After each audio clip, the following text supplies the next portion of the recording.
Familia, el día de hoy estamos terminando nuestra serie de regreso a casa. Estuvimos revisando historias de personas que por alguna razón o por otra se fueron de la casa, pero que al final volvieron. Revisamos la historia de Mefiboset, revisamos la historia de Noemí, revisamos la historia de Cleofas y la semana pasada revisamos la historia de Pedro, el apóstol más famoso de Jesús. Yo creo que cada una de estas historias nos dejan enseñanzas que nos pueden edificar mucho. Quiero invitarles a revisarlas otra vez, a escucharlas de nuevo. Creo que hay mucho ahí para ti y para mí que debemos volver a repasar porque ahí hay alimento para nuestra alma, principios que tú y yo podemos aplicar. La idea de esta serie fue identificarnos con esas historias. Y que si tú y yo descubrimos que estamos lejos, podamos emprender ese viaje de regreso a casa. Que recuerden, la casa representa esa relación con Dios. La casa representa esa integración a la comunidad cristiana. La casa representa ese retomar el propósito de Dios para nuestras vidas. Así que les animo a escuchar esta serie una vez más. El día de hoy, para cerrar la serie, analizaremos una historia muy importante. Es la última historia y es una de las historias más famosas de la Biblia. Es la historia del hijo pródigo. Está registrada en el Evangelio de Lucas en el capítulo 15. Vamos a revisar esta historia. Lucas 15, versículos 11 al 22, dice de la siguiente manera. También dijo, es Jesús el que está hablando, también dijo, un hombre tenía dos hijos, y el menor de ellos dijo a su padre, Padre, dame la parte de los bienes que me corresponde. Y les repartió los bienes. No muchos días después, juntándolo todo, el hijo menor se fue lejos a una provincia apartada y allí desperdició sus bienes viviendo perdidamente. Cuando todo lo hubo malgastado, vino una gran hambre en aquella provincia y comenzó él a pasar necesidad. Entonces fue y se arrimó a uno de los ciudadanos de aquella tierra, el cual lo envió a su hacienda para que apacentara cerdos. Deseaba llenar su vientre de las algarrobas que comían los cerdos, pero nadie le daba. Volviendo en sí, dijo, ¿cuántos jornaleros en casa de mi padre tienen abundancia de pan y yo aquí perezco de hambre? Me levantaré e iré a mi padre y le diré, Padre, he pecado contra el cielo y contra ti, ya no soy digno de ser llamado tu hijo, hazme como a uno de tus jornaleros. Entonces se levantó y fue a su padre. Cuando aún estaba lejos, lo vio su padre y fue movido a misericordia y corrió y se echó sobre su cuello y lo besó. El hijo le dijo, Padre, he pecado contra el cielo y contra ti, ya no soy digno de ser llamado tu hijo. Pero el padre dijo a sus siervos, sacad el mejor vestido y vestidle, y poned un anillo en su dedo y calzado en sus pies, traed el becerro gordo y matadlo, y comamos y hagamos fiesta, porque este mi hijo muerto era y ha revivido, se había perdido y es hallado. Y comenzaron a regocijarse. Jesús contó esta historia para enseñar una verdad eterna que quiero repetir aquí con ustedes. Está en el versículo 7, Lucas 15, 7, dice, es Jesús hablando, que así habrá más gozo en el cielo por un pecador que se arrepiente que por 99 justos que no necesitan arrepentimiento. Esta es una verdad importantísima que Jesús enseñó. Dios se alegra cuando un pecador se arrepiente y hace fiesta para celebrarlo. Jesús enseñó esta verdad porque él estaba recibiendo muchas críticas por parte de los fariseos y de los escribas de su tiempo. Lucas lo cuenta así, versículos 1 y 2 del capítulo 15. Dice, se acercaban a Jesús todos los publicanos y pecadores para oírlo. Y los fariseos y los escribas murmuraban, diciendo, este recibe a los pecadores y come con ellos.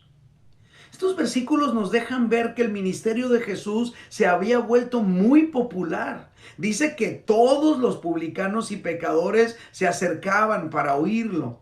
O sea, los seguidores de Jesús era sinónimo de gente mala, publicanos y pecadores. Jesús convivía con ellos. La Biblia nos deja ver que Jesús comía, por ejemplo, con los amigos de Mateo, con los amigos de Zaqueo, ambos del mundo de los recaudadores de impuestos, gente súper odiada por los judíos de su tiempo. La Biblia nos deja ver que Jesús trataba con dignidad a los leprosos considerados inmundos en su tiempo. La Biblia nos deja ver que Jesús impidió la lapidación de una mujer sorprendida en el acto mismo del adulterio, etc. Tú y yo podemos encontrar vez tras vez a Jesús tratando bien a personas que tenían el estigma de ser gente mala en su tiempo. Jesús se acercaba a ellos. ¿Por qué razón? Y la razón es muy sencilla, porque esa era la misión de Jesús. Lucas 19:10, mismo evangelio, capítulo 19, verso 10, dice, porque el Hijo del Hombre vino a buscar y a salvar lo que se había perdido. Esta es la misión de Jesús. Jesús estaba aquí para cumplir con esta misión. Por esa razón buscaba pasar tiempo con esas personas, porque los quería salvar. Ese es el objetivo de Jesús. Jesús sabía, esto que leímos hace un momento, que habrá más gozo en los cielos por un pecador que se arrepiente que por 99 justos que no necesitan arrepentirse. Que en el cielo se alegra Dios, en el cielo se alegra y hace fiesta cuando una persona que reconoce sus pecados, que reconoce que está lejos de Dios, que reconoce que está viviendo una vida incorrecta, recapacita y cambia su rumbo. Hay fiesta en los cielos. Para enseñar esta verdad, Jesús contó 3 historias en este capítulo 15 de Lucas.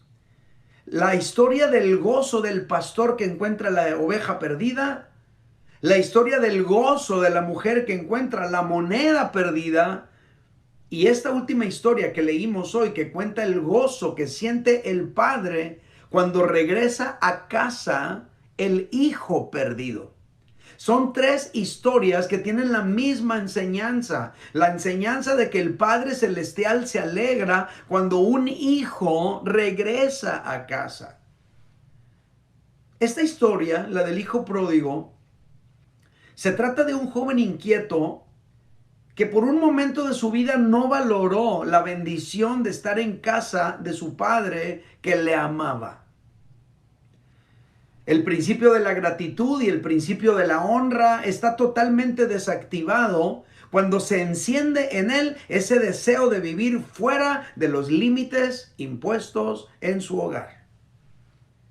Este joven inquieto de repente al verse con todas las posibilidades escogió las peores opciones. Y esa elección constante por lo malo lo fue arrastrando y lo fue haciendo decaer en todos los sentidos, espiritualmente, moralmente, económicamente y socialmente. Ahora, aquí dice que él deseaba comerse el alimento de los cerdos, las algarrobas que comían los cerdos. Para los prejuicios de un judío, para empezar a trabajar con cerdos sería quizá el eslabón más bajo de la cadena socioeconómica. Pero desear comerse la comida de los cerdos sería como estar en el subsuelo moral, espiritual y anímico. Había que estar muy hambriento, habría que estar muy necesitado o habría que estar muy devaluado como persona para querer hacer algo así. Y así plantea Jesús la historia. Porque la realidad de este mundo es así. El mundo sin Dios vive así. Hasta allá nos pueden arrastrar nuestros pecados. ¿Qué tan bajo puede caer una persona arrastrada por sus pecados? ¿Qué tan bajo puede caer una persona arrastrada por sus pecados? ¿Podría acaso llegar al punto de, por dinero, secuestrar niños para luego prostituirlos hasta 7 u 8 veces al día? ¿Tú qué crees? Tú y yo sabemos que sí.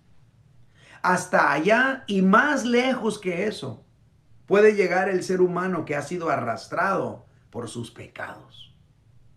Hasta allá y más lejos. Pero el corazón de esta historia no se centra en descubrir hasta dónde cayó este joven.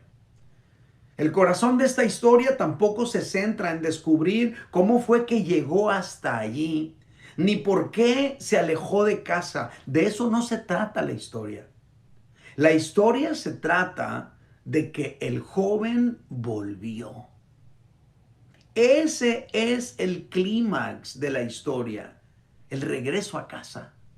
En eso se centra la historia. Y esto nos deja una lección muy importante a ti y a mí.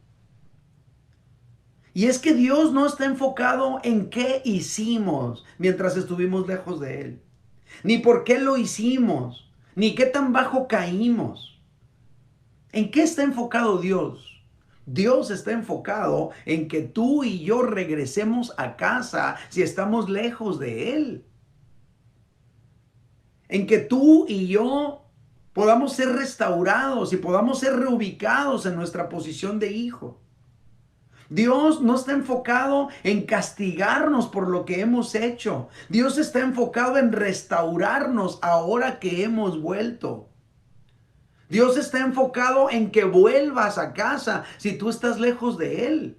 A Dios no le importa qué tan lejos te has ido, ni por qué llegaste hasta ahí, ni qué tanto te has devaluado, ni qué tanto te has rebajado como persona. Lo que Dios quiere es que regreses a Él. Lo que Dios quiere es que recuperes tu relación con Él. Eso es lo que Dios quiere. En esta historia no vemos que el padre cuestiona al hijo y le pregunta por qué te fuiste, dónde anduviste, qué estuviste haciendo. Mira nada más cómo vienes. En esta historia lo que encontramos es el gozo de un padre que recupera a su hijo que volvió a casa. Eso me enseña que si tú estás lejos, lo que el padre quiere es que regreses. No te va a bombardear con preguntas de dónde fuiste, qué hiciste, por qué te fuiste, por qué caíste tan bajo. Lo que Dios quiere es que te restaures, que retomes tu posición y tu relación con Él. De todo esto aprendemos lo siguiente. El regreso a casa es el latir del corazón del Padre Celestial por sus hijos que están perdidos.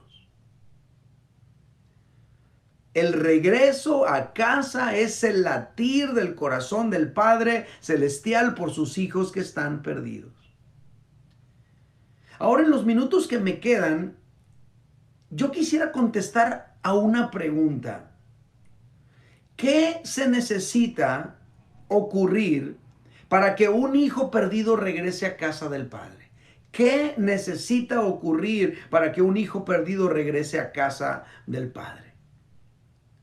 Según esta historia, se necesitan 4 cosas. Número 1, reactivación de la conciencia.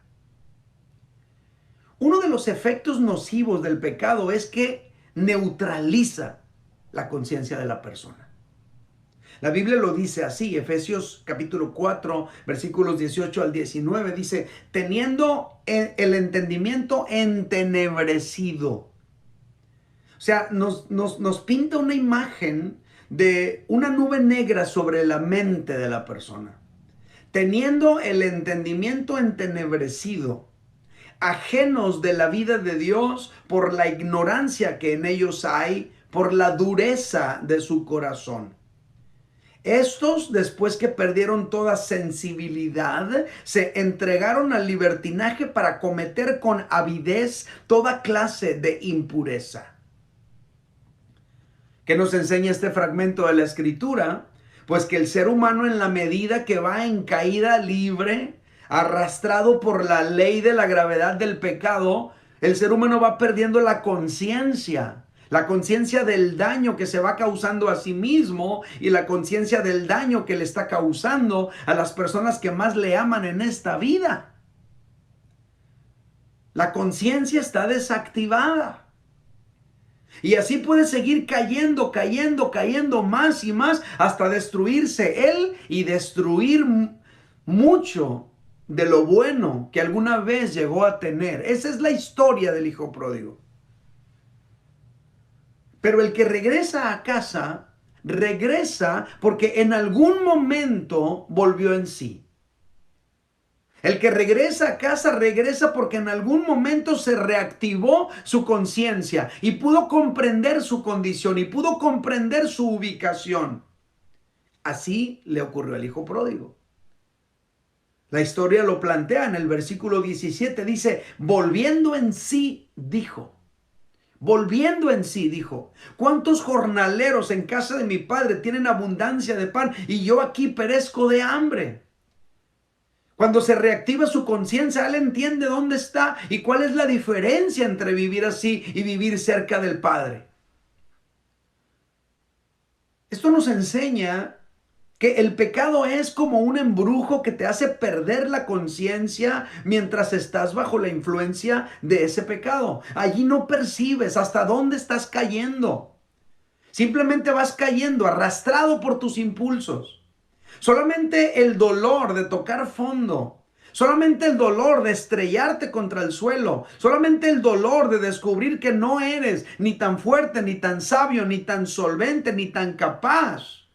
Ese dolor es lo único que puede producir en ti un despertar en la conciencia. Ahora, consejo para los papás que tienen hijos alejados. No rescates a tus hijos. Cada vez que los rescatas les estás evitando la oportunidad de sufrir para luego despertar. Déjalos que toquen fondo.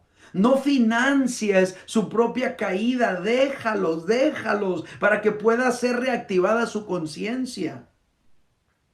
Lo mejor que podemos hacer los padres con hijos alejados es orar en esta dirección y pedir, Dios mío, que se reactive la conciencia de mi hijo, que vuelva en sí. Dios mío, abre sus ojos, que pueda entender que esa situación en la que está viviendo no es correcta.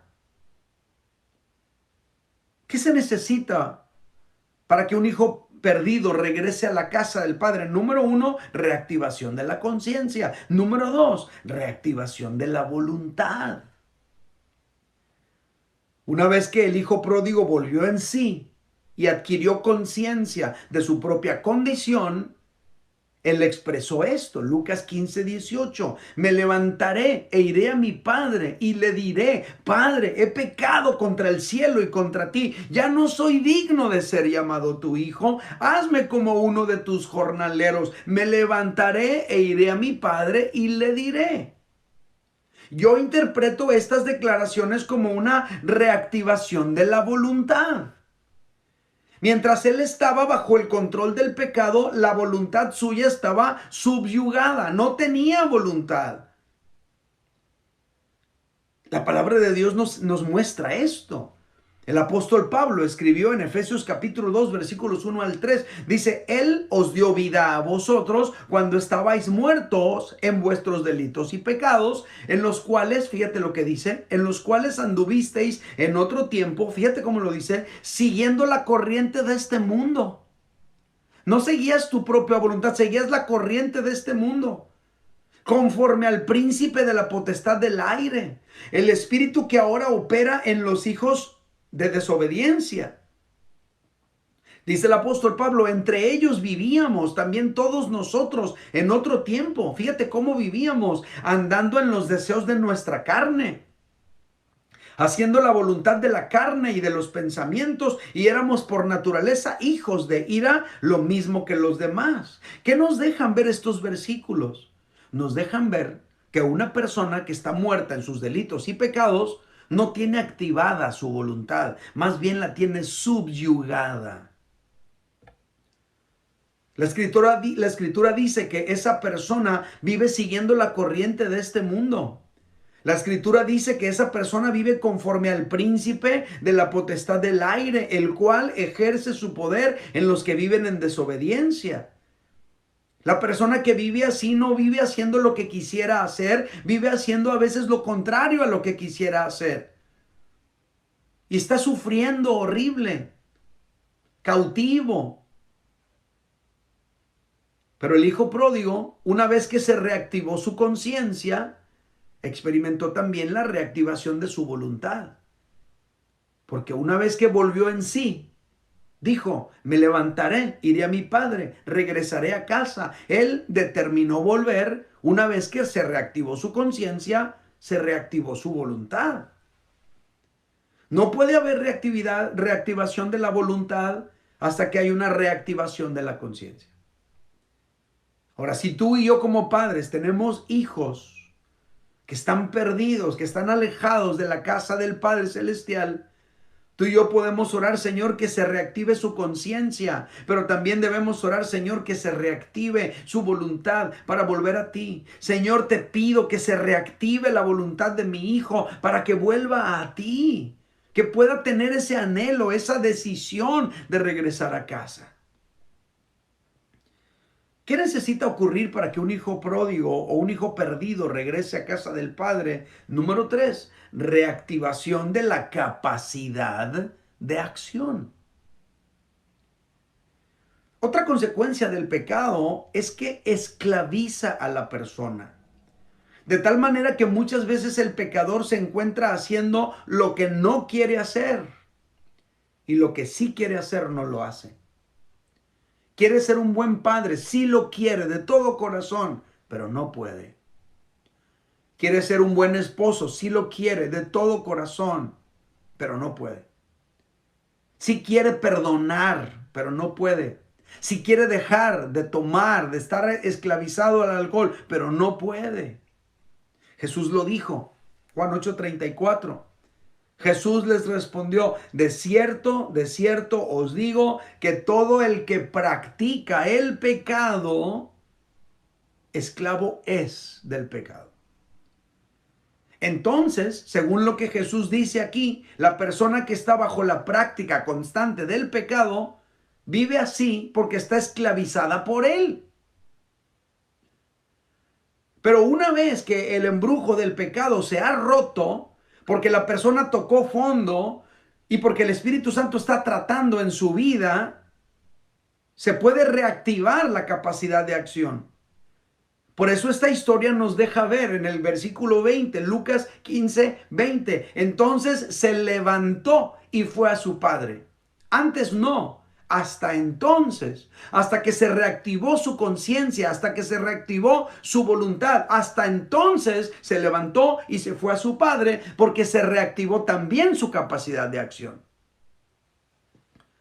El hijo pródigo no pudo hacer esto antes porque su capacidad de acción estaba neutralizada por sus pecados. Solamente podía hacer lo que su amo le dictaba, lo que su amo le permitía.